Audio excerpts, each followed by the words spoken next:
Alright,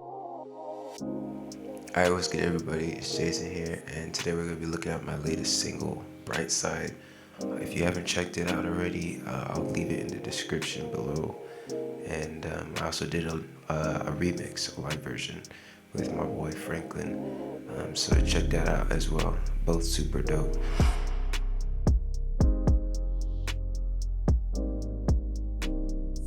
So I've been getting a lot of questions about this track in particular, especially the breakdown in Ableton. So I thought I'd just go over, some of the stems and some of the samples and stuff that I put together. So yeah, let's just get straight to it. So to start this out, I got Ableton open here.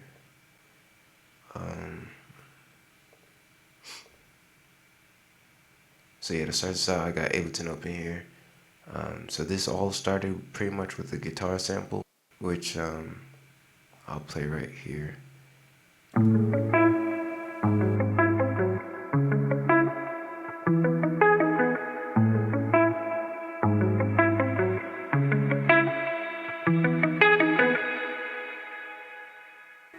And that has an auto filter on it at the beginning to kind of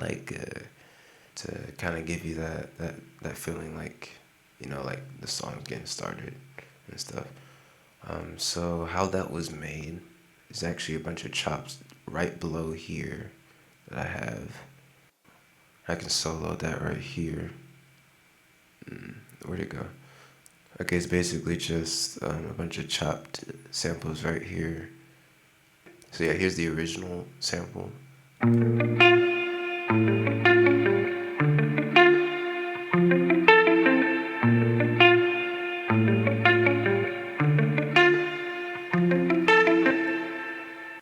Alright, so the first one was in, see, a half step up from E. So this first sample is in F, and then just transposes it a half step down to E major.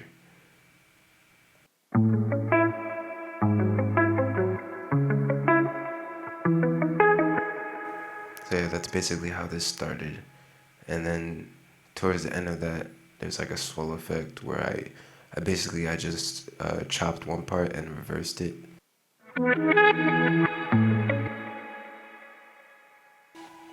Yeah, so not much effects on here. I just got some RC20 retro color. That's like my favorite plugin for like vintage sounds and stuff like that.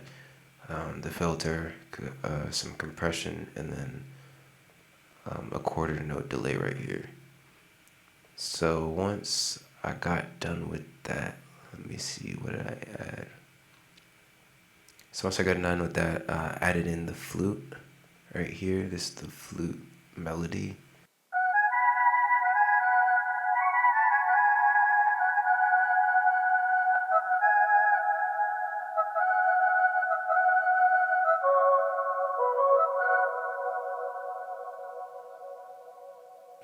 So yeah, not much effects on that, just looks like some compression, a chorus. Actually, there's a lot of effects on this, my bad.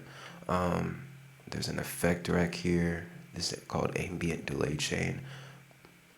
A lot of stuff I'll take presets and I'll just kind of manipulate them and make them sound like more like my sound, I guess.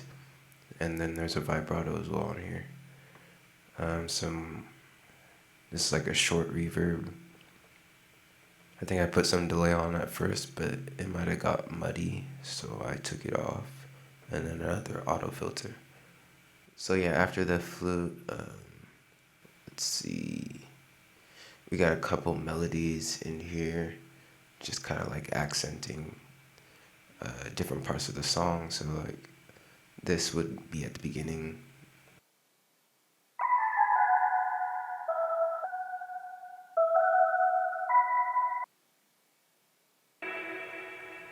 Other stuff like this, we got some vox chops at the beginning.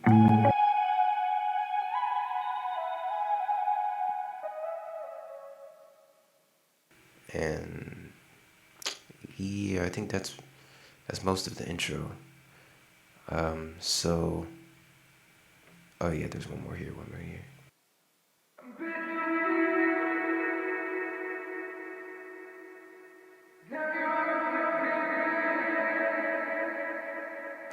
And those samples are actually from, I think it's from Elevation Rhythm.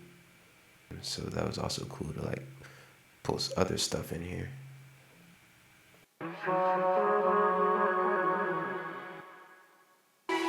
Just little stuff like that.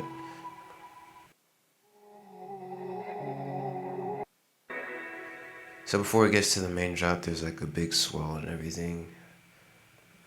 That is mainly due to this effect right here.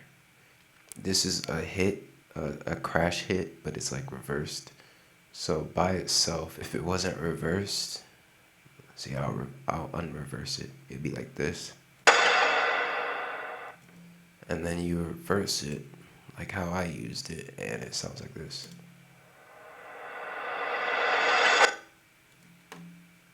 And that's what gives most of that swell effect at the beginning. I also have other effects like this.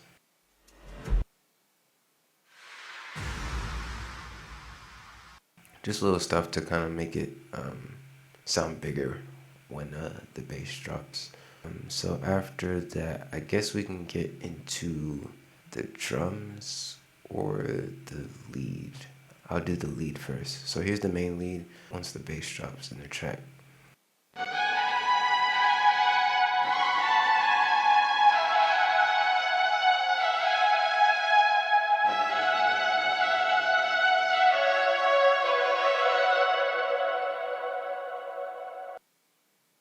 Okay, so this patch is actually from Arturia, Jupiter 8 V3. Let's see. I think it's just another preset, and then I switched it up to have like a Portamento effect, which is basically it'll make the sound glide in between notes. So let me switch on here real quick. All right.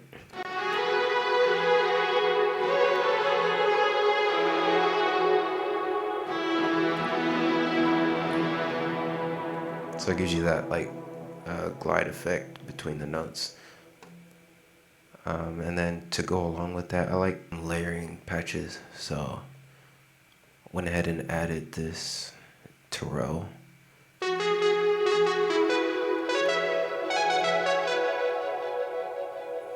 This is a free plugin actually by UHE. You can actually get it free on the website.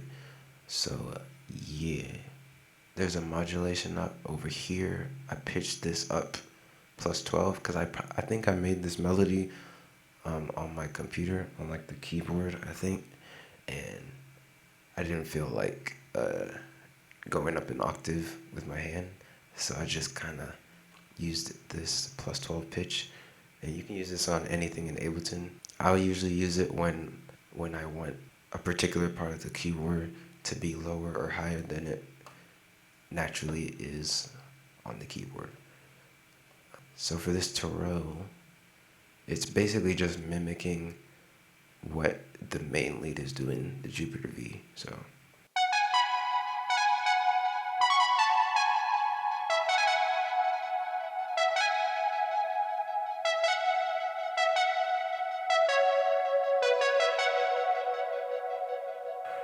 very simple, nothing too crazy.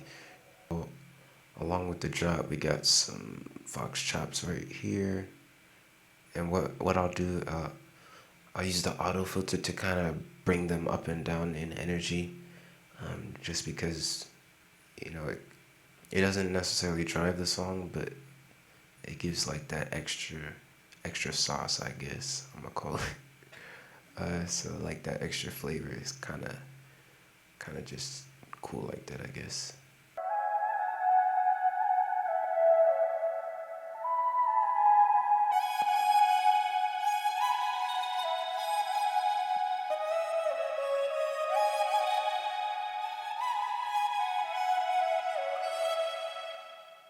So not too many effects on here, just some reverb and some delay. Let's check out, there's another melody underneath that as well.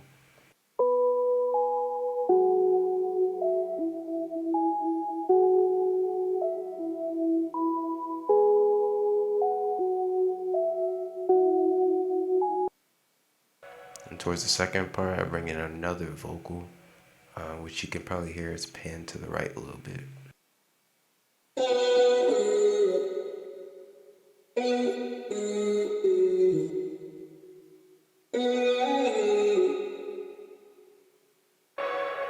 That was probably my favorite vox to use in this.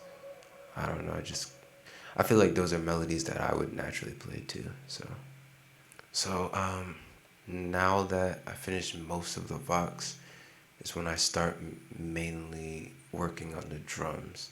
So for the drums, it's very complicated, honestly, for me to explain exactly how I do it. But what will happen is usually I'll get into the drum rack, and before I do all the hats, and let's see, we got some hits, some other accents and stuff, even some like abstract sounds like metal, like weird stuff that you would never think to use. Before you do any of that, I would be like, get my kick, my rim, and my snares. And that doesn't include like snare hits where it's like fill snares. I mean like 2 and 4 snares. With this, it probably just start out like.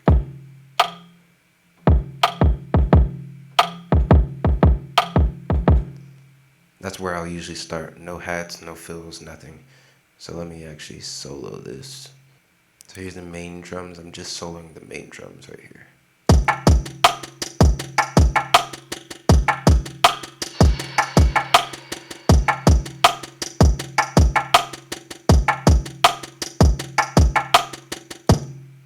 So yeah, just to keep it real simple to start with, it'll get more complex as the song goes up, because I like to switch it up, across the track. I don't like, like stagnant drums where it's like the same throughout. I try not to keep it like that. So we got some crashes as well. This crash has a ping pong delay, so it's like really in your face when like the beat drops, because it just makes it kind of wider, and you'll feel it more. Let's see, if we add in this loop right here, we got another drum loop.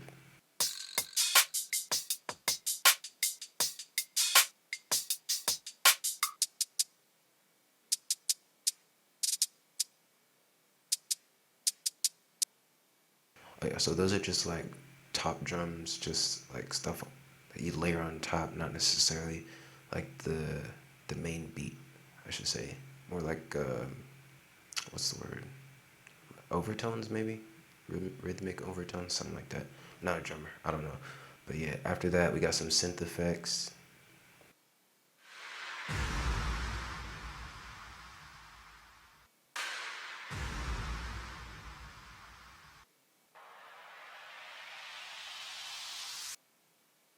So yeah, just little stuff like that to bring the energy up and down. So for this part, I'd probably say this is the heavy hitter in this, honestly, because like without the bass, like this track is like, I don't know, it's like how to explain, like the bass is everything really for this. So I'm gonna play it without the bass, and then I'm gonna put the bass in. If you don't have headphones on, you probably won't hear this, or like speakers, so you might need that. But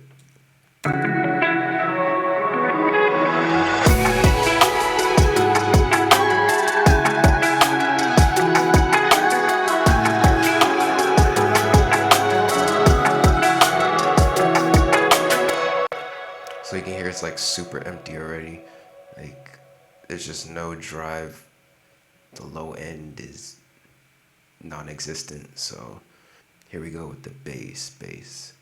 So with this bass, we have 3 basses here. I have a synth bass that kind of glides, like as a transition, and then I have this B7 bass from Ableton.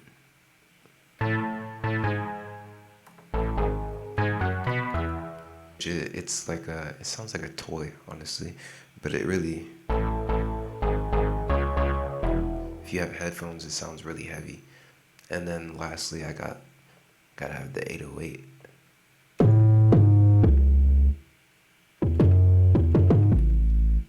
So combining these, honestly, it can be tricky because you don't want them to get in the way of each other. But for me, I build specific places to use each one. So for the most part, this B7 bass and the 808 will be layered together, and the synth bass would be more like tucked underneath, just because these two hit harder with the kick. But when I don't really need it to hit hard, I'm like more trying to accent melodies and stuff, then I'll take these two out and then I'll leave in the synth bass. So I'll play these together real quick so you can hear kind of like the difference. So yeah, just group them together in Ableton. You highlight the ones that you want and then you just press Ctrl G. So yeah, we'll just start from the second part. Yeah, so this is mainly the B7 and the 808 together.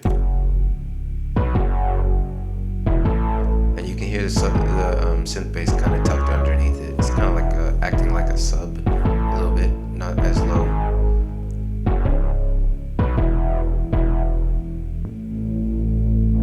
Here's just the synth bass.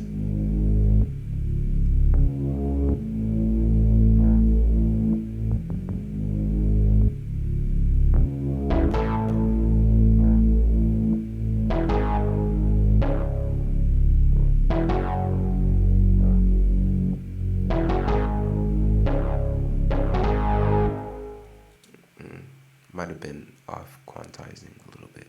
So yeah, those are the main bass parts. Like I said, I bring each one has its own role in the low end.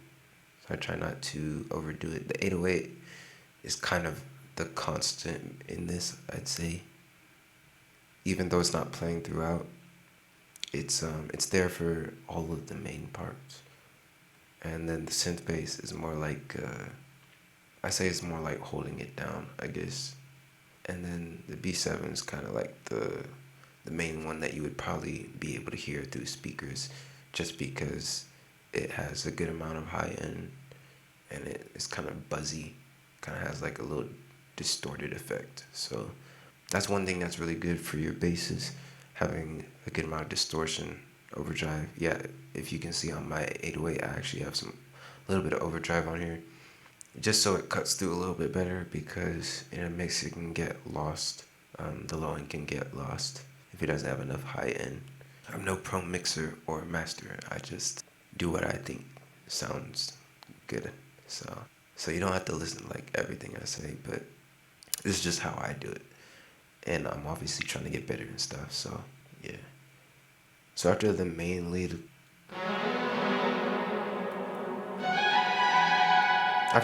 does that, the track goes into this kind of like breakdown, which is kind of more open for like the Vox chops to kind of cut through more. So like right here.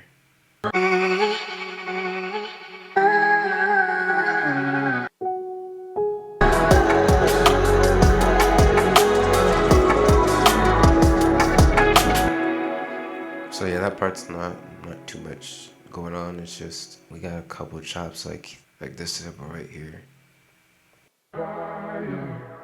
My one desire to lift you higher, higher. Oh, how I need you, fresh wind, fresh fire. That chop's actually from Fresh Wind, Fresh Fire by Mac Brock. I like using multi-track stems in my tracks just because I feel like it's cool to use. I'm gonna take out the drums so you can hear like what's going on with the melodies.